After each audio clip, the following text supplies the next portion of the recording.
Assalamualaikum warahmatullahi wabarakatuh. Saya atas nama Siti Nur Hikmah dari kelas D4 tingkat 1 dengan NIM PO 714251425147. Di sini saya akan menjelaskan sedikit tentang eter dan juga ester. Yang pertama itu ada eter. Eter ini dapat dianggap sebagai turunan alkohol di mana proton hidroksi telah digantikan oleh gugus alkil. Senyawa yang mempunyai dua gugus organik melekat pada atom O tunggal, seperti R1O R2 atau RO R aksen. Eter mempunyai dua jenis penamaan. Yang pertama itu alkil eter. Jadi rumus eter kan O, R, dan ada juga R aksen.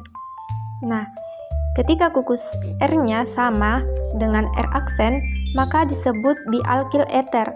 Jadi ada dua alkil yang sama yang terikat di sebuah gugus fungsi eter. Dan O-nya ini disebut sebagai oksigen eter. Disebut sebagai oksigen eter.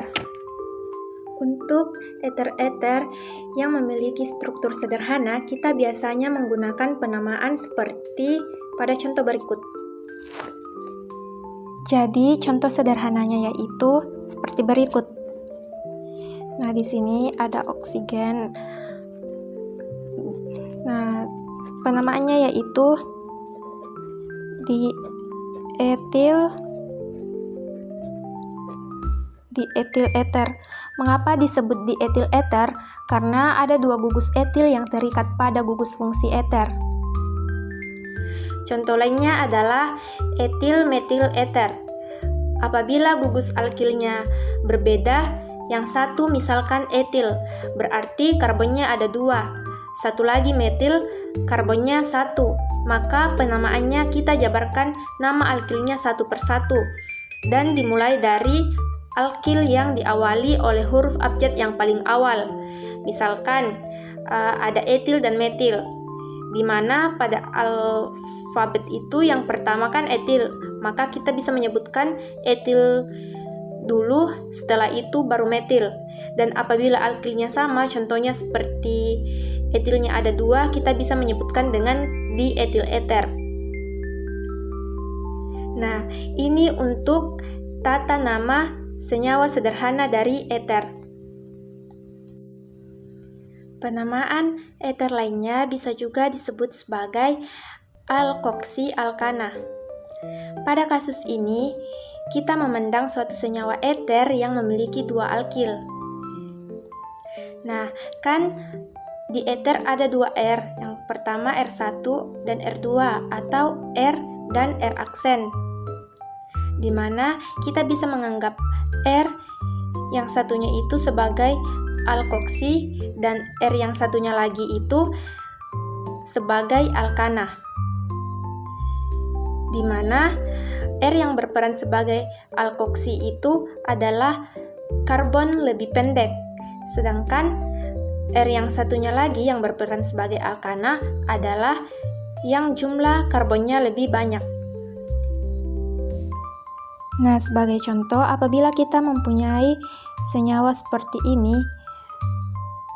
ada O, R, dan R aksen.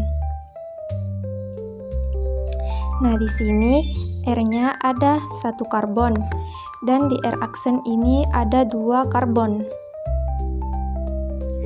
Nah, dalam kasus ini yang disebut alkoksi dan yang disebut alkana itu adalah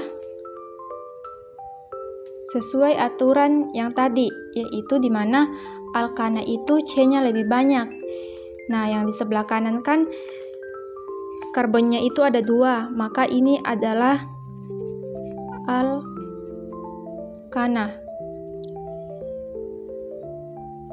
Nah, di sini ada dua alkil yang kita sebut sebagai alkana, maka alkananya kita sebut sebagai etana.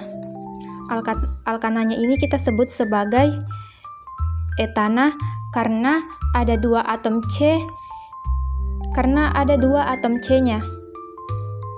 Nah, sedangkan di kiri dia terdapat 1 atom C yang dimana dia lebih sedikit, maka kita jadikan sebagai alkoksi.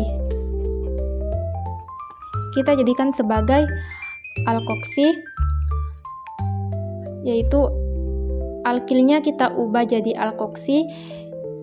Apabila C-nya 1 kan metil. Nah, metil ini kita ubah menjadi metoksi. C-nya kan 1 itu metil. Metilnya kita ubah menjadi metoksi. Makanya nama dari senyawa ini adalah metoksi etana. Contoh berikutnya pada senyawa ini, di mana R yang sebelah kiri dan R sebelah kanan atau R aksen itu mempunyai karbon yang sama dan jenis alkilnya juga sama. Jadi di sini sama-sama etil, maka dalam senyawa ini atau dalam kasus ini kita tidak sebutkan sebagai etil eter, namun kita singkat menjadi dietil eter. Di artinya 2. Jadi ada 2 gugus etil yang terikat pada atom eter. Baik, penjelasan saya mengenai tentang eter cukup sampai pada contoh soal tersebut. Dan di sini saya akan melanjutkan penjelasan saya mengenai tentang ester. Baik, di sini saya akan menjelaskan tentang ester. Ester ialah senyawa organik yang dibentuk melalui reaksi alkohol dengan asam.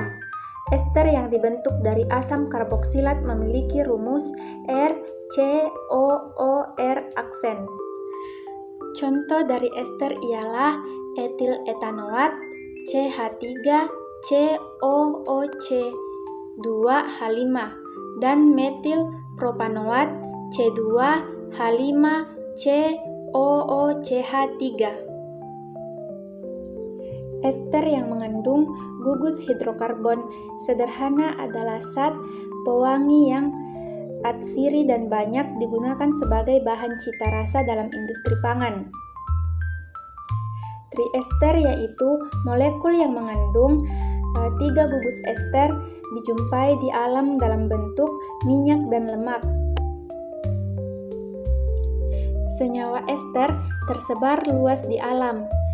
Kebanyakan senyawa-senyawa ester dengan struktur yang sederhana berwujud cairan dengan aroma yang menyenangkan yang merupakan dari buah dan bunga.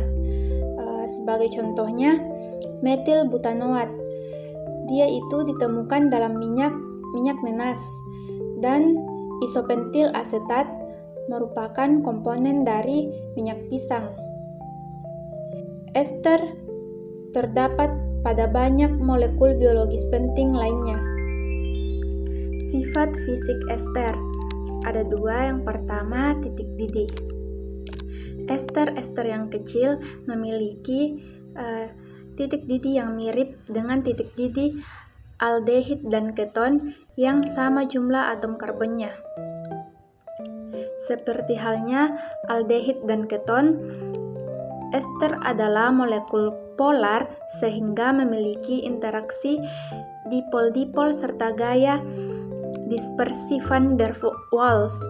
Akan tetapi, ester tidak membentuk ikatan hidrogen, sehingga titik didihnya tidak menyerupai titik didih asam yang memiliki atom karbon yang sama. 2. Kelarutan dalam air. Ester-ester yang kecil cukup larut dalam air, tapi kelarutannya menurun seiring dengan bertambah panjangnya rantai. Pembuatan ester. Pembuatan ester ada 3. Yang pertama menggunakan asam karboksilat, yang kedua pembuatan ester menggunakan asil klorida, dan yang ketiga pembuatan ester menggunakan anhidra asam. Pembuatan ester menggunakan asam karboksilat. Metode ini biasa digunakan untuk mengubah alkohol menjadi ester, tetapi metode ini tidak berlaku bagi fenol, senyawa di mana gugus OH terikat langsung pada sebuah cincin benzen. Fenol bereaksi dengan asam karboksilat dengan sangat lambat sehingga reaksi tidak bisa digunakan untuk tujuan pembuatan. Kedua, pembuatan ester menggunakan asil klorida. Metode ini hanya berlaku bagi alkohol dan fenol. Untuk fenol, reaksi terkadang dapat ditingkatkan dengan pertama-tama mengubah fenol menjadi bentuk yang lebih reaktif. Zat yang biasanya disebut fenol adalah zat yang paling sederhana dari golongan fenol. Fenol memiliki sebuah gugus OH terikat pada sebuah cincin benzen dan tidak ada lagi selain itu. Yang terakhir, pembuatan ester menggunakan anhidra asam. Reaksi ini juga bisa digunakan untuk membuat ester baik dari alkohol maupun fenol. Reaksinya berlangsung lebih lambat dibanding reaksi sebanding yang menggunakan asil klorida, dan campuran reaksi biasanya perlu dipanaskan. Untuk fenol, kita bisa mereaksikan fenol dengan larutan natrium hidroksida pertama kali, yang menghasilkan ion fenoksida yang lebih reaktif. Baik, itulah penjelasan dari saya mengenai tentang eter dan juga ester. Sekian dan terima kasih. Assalamualaikum warahmatullahi wabarakatuh.